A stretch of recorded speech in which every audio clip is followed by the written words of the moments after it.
The first time I saw the number $30 million attached to my name, I was standing in a hospital hallway that smelled like antiseptic and burnt coffee, with dried blood still crusted behind my ear. I did not find out from my husband. I found out from a nurse, who thought I already knew. My name is Eleanor Whitmore.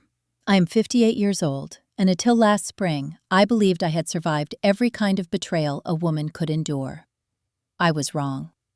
The accident happened on a gray Tuesday in late October in Asheville, North Carolina. The leaves were copper and gold, slick on the pavement. I remember the sound first. Tires screaming, metal folding, my own breath snapping in my throat. Then, nothing. When I woke up, I was staring at ceiling tiles dotted with tiny holes. My body felt like it belonged to someone else. My left leg was pinned.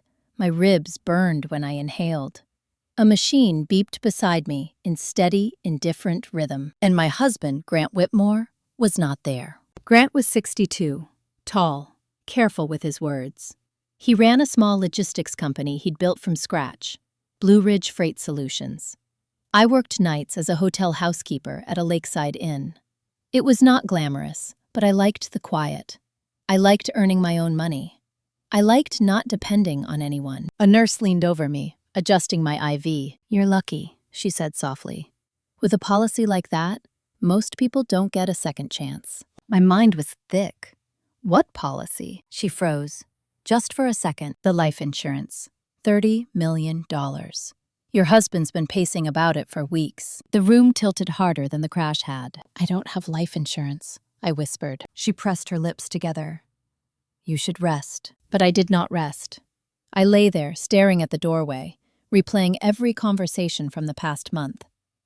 Grant had been distracted, on his phone late at night, snapping at me for small things, insisting I take the old SUV instead of his newer truck because the tires were better. He had taken out a $30 million policy on my life. Without telling me, the open loop tightened around my ribs like wire. When Grant finally walked into my room 3 hours later, he looked pale. Not devastated, not relieved, calculated. He kissed my forehead too gently. "You scared me, Ellie," he said. His voice cracked in all the right places. If I had not heard about the policy, I might have believed him. "I heard something strange," I said, watching his eyes. "About insurance." He stiffened. Just a flicker. "Oh," he said lightly. "That.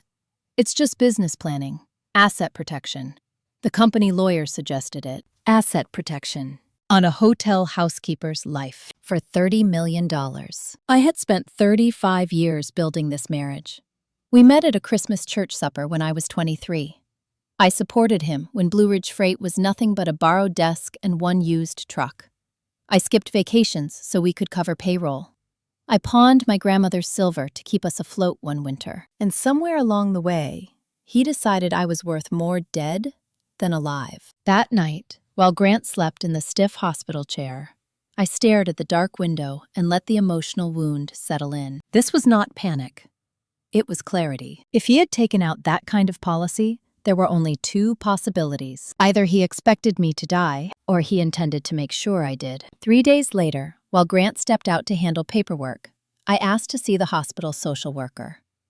I told her I needed a copy of every document my husband had signed on my behalf. Her eyebrows lifted when she saw the numbers. "Ma'am," she said carefully, "this policy was activated exactly 4 weeks before your accident." Exactly 4 weeks. I felt the first spark of something that wasn't fear. It was the beginning of revenge. And then I saw the clause that made my stomach turn cold. If my death was ruled accidental, the payout would be immediate. But if there was evidence of foul play, the beneficiary would be disqualified. Beneficiary, Grant Whitmore. I closed the folder slowly. He had been very careful, but not careful enough, because I was still alive, and I was about to become very inconvenient. I pretended to be weaker than I was. That was the first real decision I made. By the time I was discharged in early November, I could walk with a cane. My ribs still throbbed, but my mind was razor sharp. I let Grant believe I was foggy, grateful, dependent. He drove me home through the Blue Ridge Mountains, hands steady on the wheel. "You need to rest," he kept saying. "No stress, No work, no work. He had never once told me to quit my job before. Our house sat on 5 wooded acres outside Asheville. White siding, wraparound porch, the kind of place people assume holds happy secrets. That first night back, I woke at 2 in the morning. Grant was not beside me. I followed the faint glow of light down the hallway. He was in his home office, whispering. "Yes," he said, "she's home." It didn't go as planned. Silence. Number 1. I can't talk about that. My heart hammered against bruised ribs. Go as planned. I stepped back before the floorboard creaked. The next morning at breakfast, he buttered my toast with exaggerated tenderness. "We'll get through this," he said. Through what, Grant? My survival? I needed proof, not suspicion. If this turned into a confrontation without evidence, I would look paranoid. And paranoia does not hold up in front of a lawyer or a judge. So I called one first. Not our company lawyer. Someone new. Margaret Ellison, age 64, a sharp-eyed attorney in downtown Asheville who specialized in financial fraud and inheritance disputes. A woman who had seen every form of family drama imaginable. I told Grant I was meeting an old friend from church. Margaret listened without interrupting as I laid out the timeline. The policy, the accident, the whispering phone calls. When I finished, she folded her hands. "Do you believe your husband tried to kill you?" The word kill echoed like a gunshot in her quiet office. "Yes," I said. My voice did not shake. She nodded once. Then we move carefully. First, we secure copies of the policy. Second, we investigate who suggested it. Third, we examine the accident report. The accident report. I had not seen it. Margaret requested it that afternoon. 2 days later, she called me back in. "There's something interesting," she said, sliding the papers across her desk. According to the report, a delivery truck had lost control and sideswiped my SUV, pushing me into the guardrail. The trucking company? A subcontractor. Contracted by Blue Ridge Freight Solutions. My husband's company. My vision narrowed. "That's coincidence," I whispered, but it sounded hollow even to me. Margaret's eyes were steady. "Perhaps, or perhaps not." Mini hook. Escalation. We dug deeper. The driver of the truck had been hired only 3 weeks before the accident. Temporary contract. Minimal background check. Paid in cash advances. And here was the twist that made bile rise in my throat. The driver had resigned the day after my crash. No forwarding address. No interview. Vanished. That evening, Grant came home with flowers. White lilies. My least favorite. "For new beginnings," he said. I studied his face. The man I had shared a bed with for 3 decades. The man who had held my hand at my mother's funeral.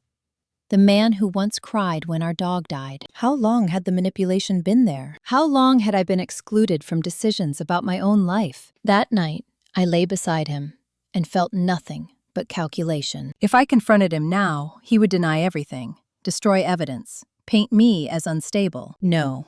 I needed him comfortable, confident. I began cooking his favorite meals again, asking about the company, touching his arm when he spoke. And I watched. A week before Thanksgiving, I found the second piece of proof. A wire transfer from our joint savings to an offshore account. Amount $200,000. Memo line. Consulting. Consulting for what, Grant? Silencing someone? Or planning something that hadn't yet happened? The emotional wound inside me hardened into something unbreakable. This was no longer just about survival. This was about justice. And by Christmas, I promised myself, one of us would be exposed. But he had no idea that I had already started building the trap, and the next move would be mine. By the time Thanksgiving approached, the air in our house felt staged, too warm, too polite, like a Thanksgiving dinner in a toxic family, where everyone knows the will has already been rewritten, but no one dares say it out loud. Grant insisted we host. "That way you don't have to travel," he said, squeezing my shoulder. I smiled. I even set the table with my grandmother's china, the same set I once pawned to keep his company alive. The irony tasted metallic in my mouth. My sister-in-law Denise arrived first, wrapped in perfume and curiosity. She hugged me too tightly.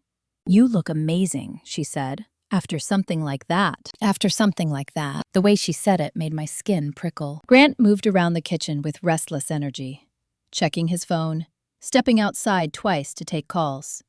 Each time he returned, he wore that same careful expression, the one he used when negotiating contracts. At dinner, Denise raised her wine glass. "To second chances," she said, her eyes flicking to Grant. I watched him instead of her. He didn't meet my gaze. Halfway through the meal, I excused myself and went upstairs. Not because I was tired, because I had planted something earlier. 2 days before Thanksgiving, I had placed a small voice-activated recorder inside the vent in Grant's office. Margaret had advised against anything illegal, so I made sure it was in our shared home, connected to a device I legally owned. When I slipped into the office now, I locked the door and retrieved it. My hands trembled as I pressed play. Static. Then Grant's voice. "She survived. I don't know how." A pause. Another voice. Male. Low. "You said it would look clean." It did. The report says accident, and the payout delayed. A sharp exhale. "You told me 30 million. My stomach clenched. "I know what I said," Grant snapped. "Just give it time." The recording ended with the scrape of a chair. I leaned against the desk, my breath shallow. This was not paranoia. This was conspiracy. When I returned downstairs, the smell of turkey and rosemary made me nauseous. Grant caught my eye from across the table. For a moment, I saw something flicker there. Impatience. After dessert, while Denise washed dishes, Grant cornered me in the hallway. "You seem distant," he said softly. "I almost died," I replied. His jaw tightened. "You're not thinking strange things, are you?" "Strange things. Like my husband, hiring someone to ram my car off a mountain road?" I reached up and touched his cheek. "I trust you," I said. It was the most powerful lie I had ever told. That night, after everyone left, he held me in bed, his breathing steady, controlled. I stared at the ceiling and mapped out the next phase. Margaret listened to the recording the following Monday. She did not flinch. "This is significant," she said, "but it's not enough. We need financial linkage, communication records, proof that he hired that driver intentionally. Proof. Always proof." Then she said something that shifted everything. "What happens if you update your own will?" I blinked. "My will?" "Yes. If something were to happen to you now, who inherits?" "Grant. Every asset. The house, the savings, everything." Margaret leaned forward. "Change it." So I did. That week, I rewrote my will. Every dollar of my portion of our assets would go to a women's shelter in Asheville, the same shelter where I once volunteered after leaving my first marriage decades ago. Grant would be completely excluded, and I made sure he found out. I left the envelope on the kitchen counter. He came home late. I listened from the hallway as he opened it. The silence stretched. Then his voice, low and dangerous. "What is this?" I stepped into the light. "It's my will," I said calmly, "in case something happens." His eyes darkened. "Why would you do this?" "Because I learned something from the accident," I replied. Life is unpredictable. For the first time in 35 years, Grant looked afraid, and that was when I knew he would escalate. The escalation came faster than I expected. 3 days after he read my new will, I woke to the smell of gas. At first, I thought I was dreaming. Then my eyes stung. My throat burned. I rolled out of bed, heart pounding. The kitchen stove knobs were slightly turned, not enough to roar, just enough to fill the house. Slowly. Grant stood at the sink when I stumbled in. "You left the burner on," he said smoothly. "I didn't cook last night." He didn't blink. "You must have forgotten." Forgotten. I stared at him across the dim kitchen light. This was no longer subtle manipulation. This was attempted murder. I grabbed my phone and stepped outside. Margaret answered on the second ring. "Call the fire department," she said immediately. "Create a report. Every incident must be documented." So I did. Grant watched from the porch as firefighters inspected the stove. They found no mechanical fault. "Probably accidental," one of them said. Probably. That word again. The next step required courage I did not know I still possessed. I called the police detective assigned to my accident. His name was Daniel Ruiz.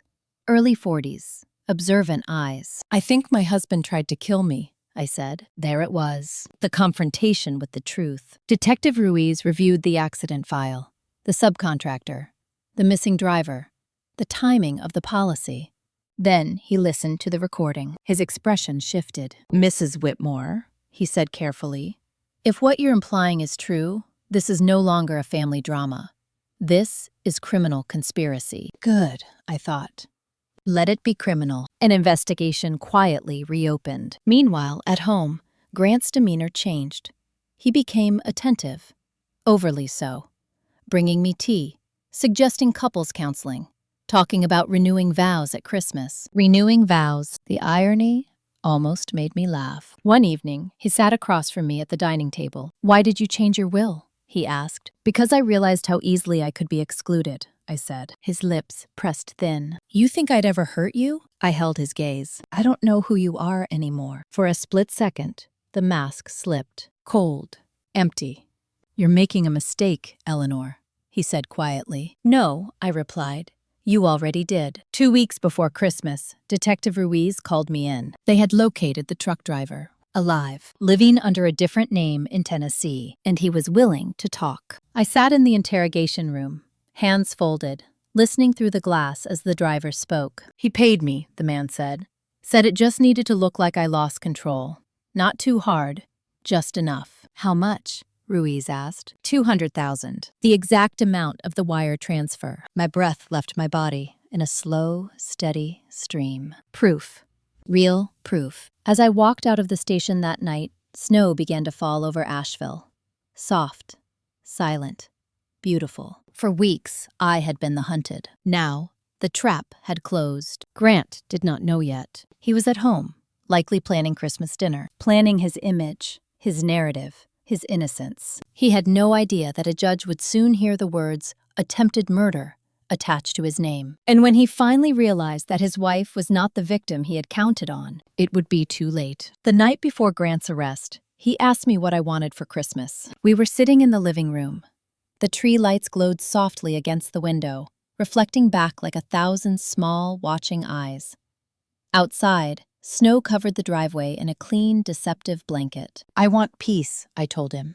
He smiled in that slow, practiced way that had fooled me for decades. "You'll have it," he said. That was the moment I understood something with absolute clarity. Grant did not believe he would ever be caught. He still thought this was a private family drama he could control, a story he could manipulate, a narrative where I would remain the quiet, forgiving wife. He did not know the investigation had already reached the prosecutor's desk. He did not know Detective Ruiz had secured a warrant. He did not know that the truck driver, a nervous man named Carl Benton, had confessed in full detail. Carl described the meeting in a motel parking lot, the envelope of cash, the instructions. "Just tap the side," Grant had told him.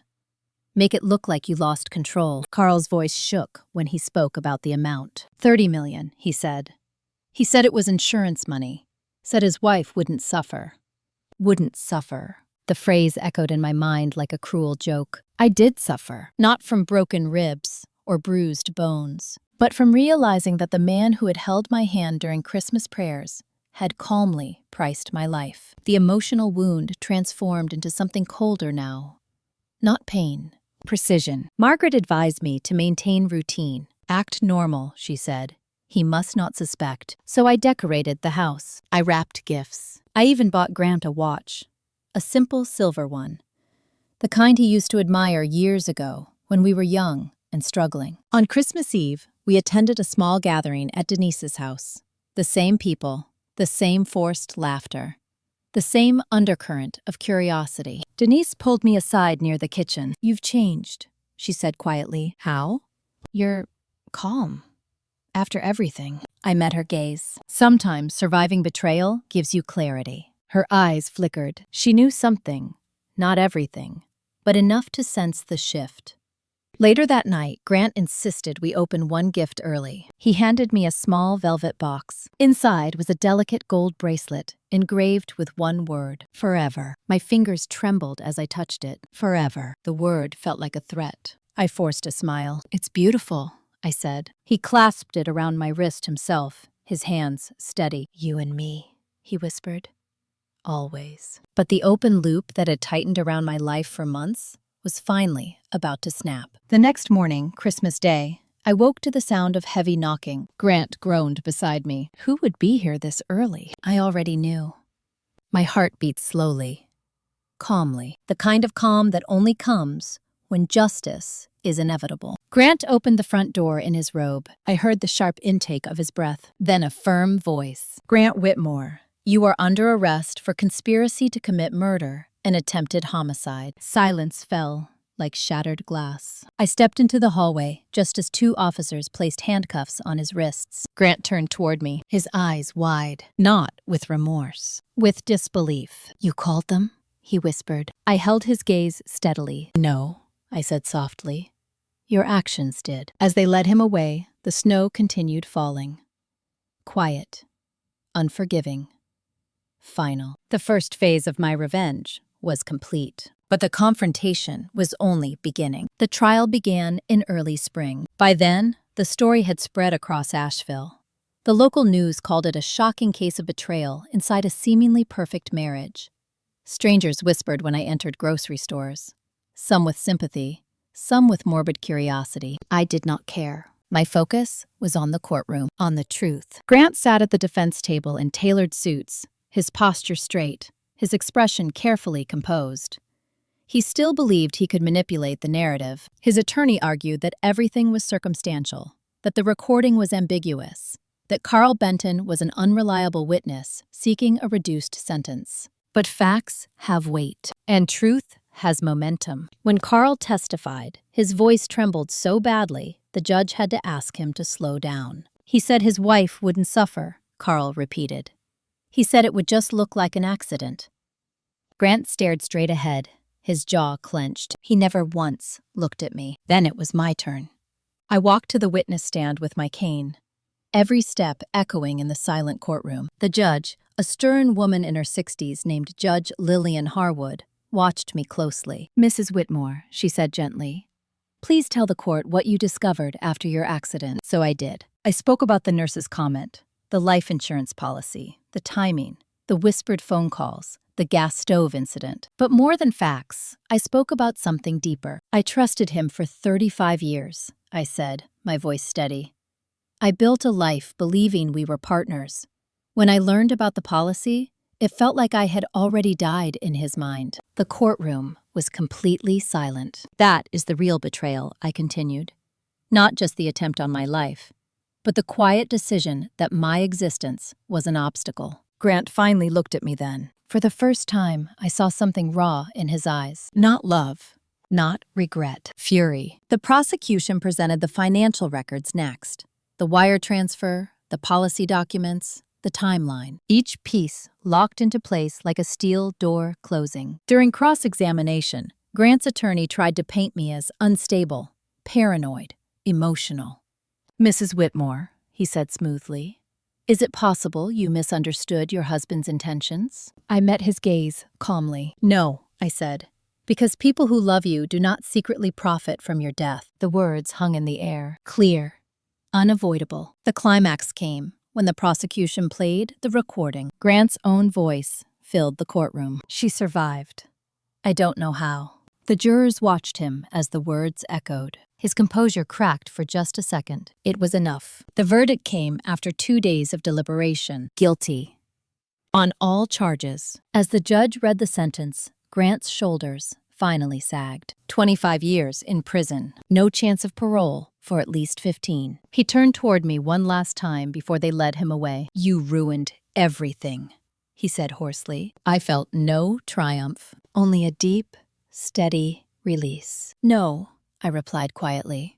You did. As the courtroom doors closed behind him, sunlight streamed through the tall windows. For the first time since the accident, I could breathe without pain. But I knew something else, too. The final chapter of this story was not about his punishment. It was about my rebirth and what I would choose to do with the life he had tried to erase. The house felt larger after Grant was sentenced, not emptier.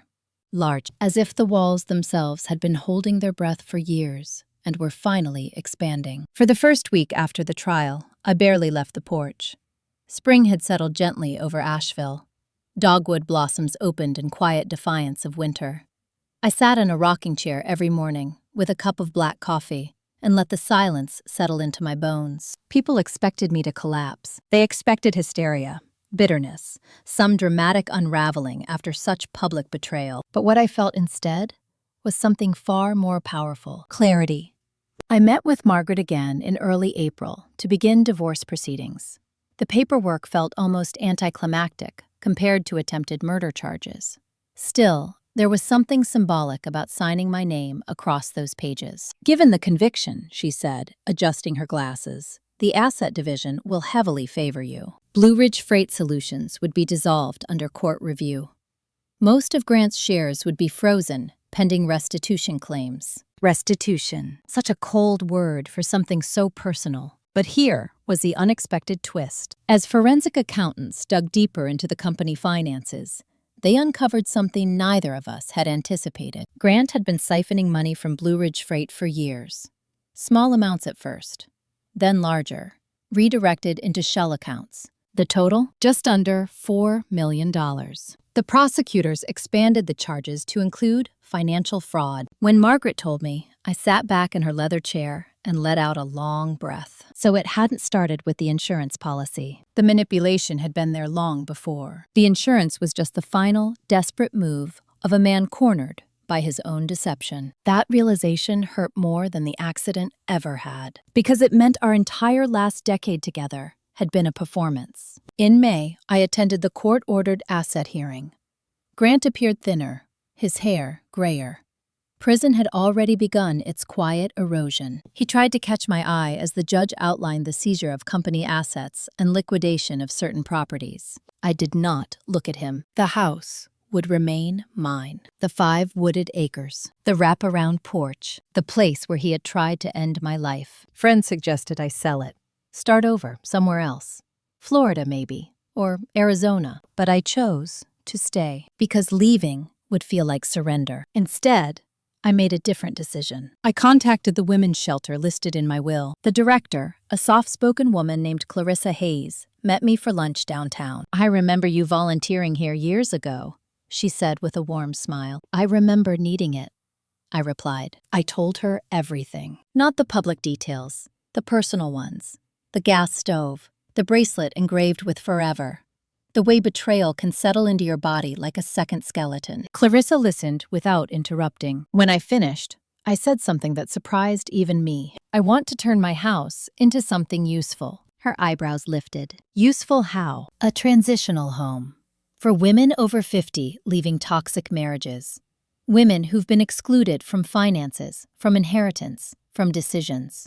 Women who need time to rebuild." Silence hung between us. Then Clarissa reached across the table and squeezed my hand. That would change lives. The seed of rebirth had taken root. By early summer, contractors were converting the detached guest house into a small private apartment. I painted the walls myself. Soft cream, nothing dramatic, just clean beginnings. One evening, as I stood in the doorway of that newly finished space, I felt something shift inside me. The house no longer held the echo of attempted murder. It held possibility. But the story was not done yet, because in late June, I received a letter from Grant, and the return address was a state correctional facility. I did not open the letter immediately. It sat on my kitchen table for 2 days, the envelope heavy with implication. Part of me wanted to burn it unopened. Another part wanted to frame it as proof of karma. But curiosity won. His handwriting was unmistakable. Neat. Controlled. Even now. "Eleanor, you think you won." That was the first line. No greeting. No apology. Just accusation. He wrote about unfairness. About how Carl had exaggerated. About how the jury had been biased. About how I had overreacted to a business decision. A business decision. $30 million attached to my life. He ended the letter with a sentence that made my hands tremble. "You'll regret humiliating me." I read it 3 times. Not because it hurt, but because it revealed something essential. Grant did not feel remorse. He felt wounded pride. That difference matters. I drove straight to Margaret's office. She read the letter slowly. "Keep it," she said. "Any threats, implied or otherwise, strengthen protective measures." Protective measures. It felt absurd. He was behind bars. And yet, the emotional tension resurfaced. Not fear for my life. Fear of unfinished business. That night, I walked the perimeter of my property for the first time since the trial. Fireflies flickered over the grass.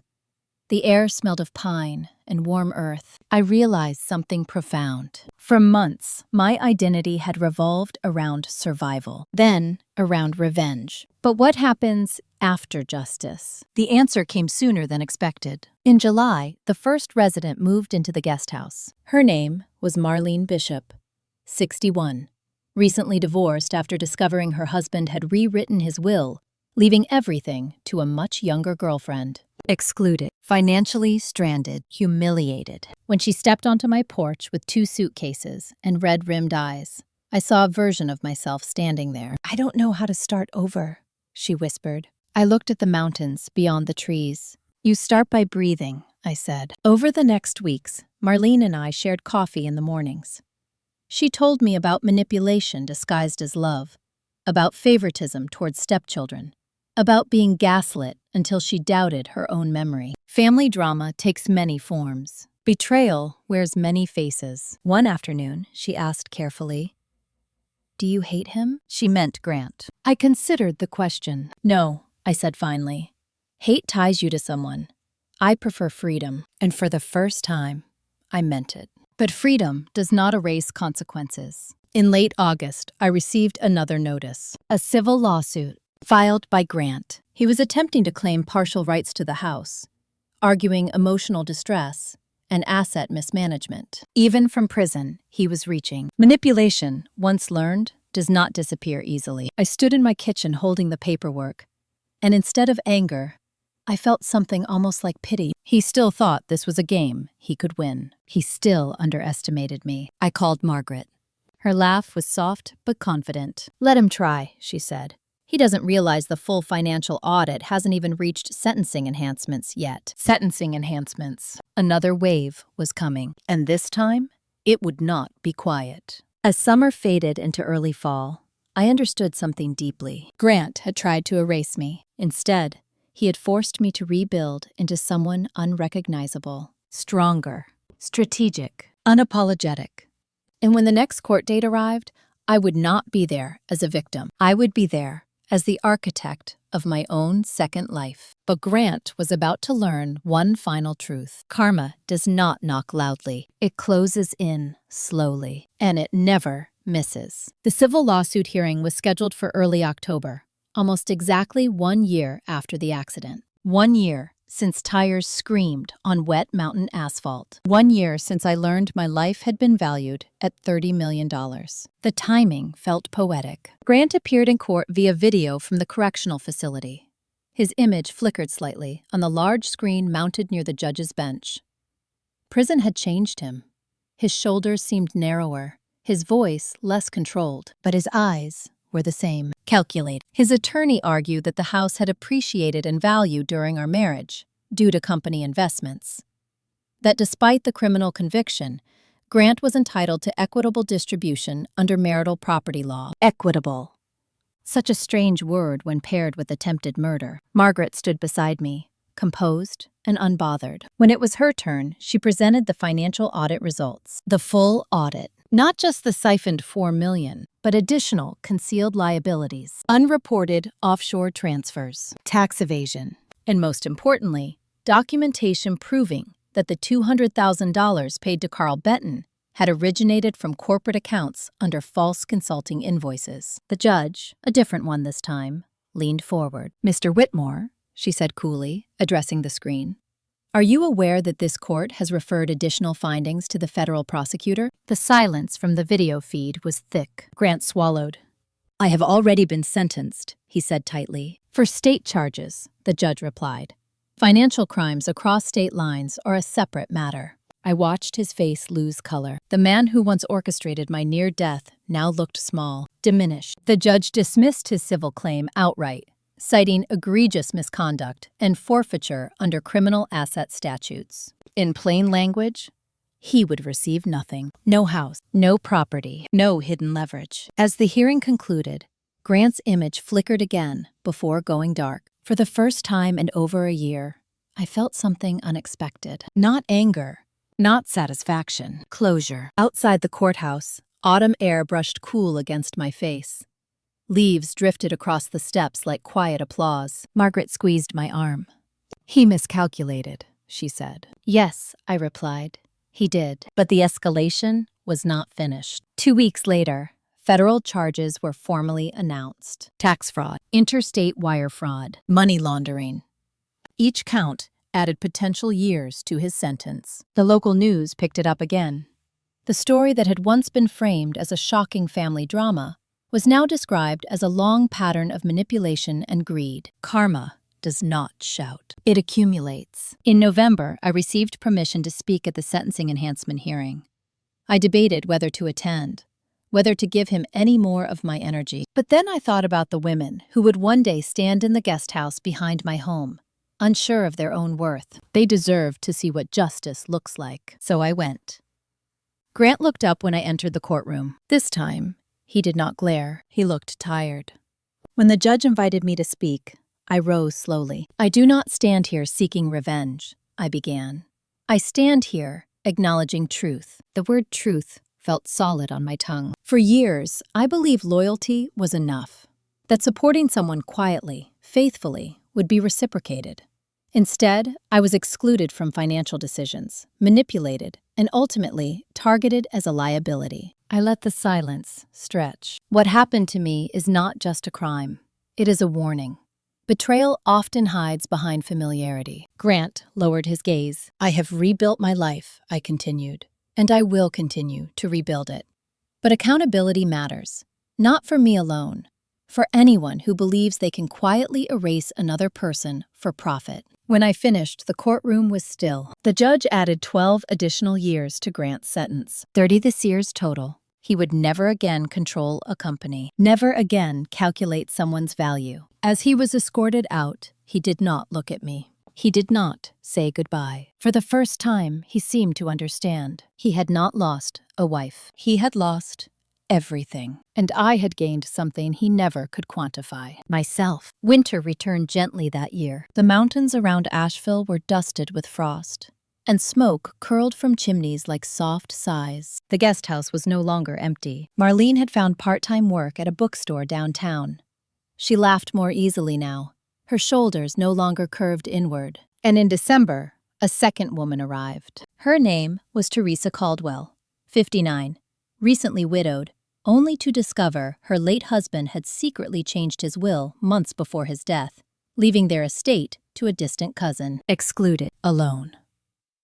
Shocked. As I helped her carry boxes into the main house temporarily, she asked the question I had once asked myself: "How did you survive the betrayal?" I thought about the accident, the gas stove, the courtroom, the bracelet engraved with forever, now locked in a drawer. "I stopped trying to understand him," I said, "and started understanding myself." That became something of a quiet motto in our home: understanding ourselves. One evening close to Christmas, we sat around the dining table decorating cookies. The same table where Grant once buttered my toast with calculated tenderness. Now it held flour, laughter, and second chances. Teresa looked around and said softly, "This feels like a new inheritance." Inheritance. The word lingered. I realized she was right. Grant had tried to build wealth through manipulation and control. I was building something else entirely: community, autonomy, rebirth. On Christmas Eve, exactly 1 year after his arrest, I walked alone onto the porch. Snowflakes drifted through the dark sky, catching in the porch light. I no longer felt the need to check door locks twice. I no longer listened for footsteps in the hallway. The bracelet lay inside my jewelry box. No longer a symbol of threat, just metal, just memory. I understood something fully then. Revenge had been necessary. Justice had been earned. But healing was a choice, and I had chosen it. Inside, I could hear Marlene and Teresa laughing over burnt cookies. The sound carried through the open door, warm and real. Grant had once believed that removing me would simplify his life. Instead, his actions had complicated his own beyond repair. That is the quiet elegance of karma. It does not rush, it waits. And when it arrives, it restores balance in ways no one expects. As I closed the door against the cold and stepped back into the light, I knew the final chapter of this story would not be about him at all. It would be about what women like us can build from ashes, and how being excluded can become the very thing that sets you free. The letter arrived in late February, almost 18 months after the accident. The envelope was thinner this time.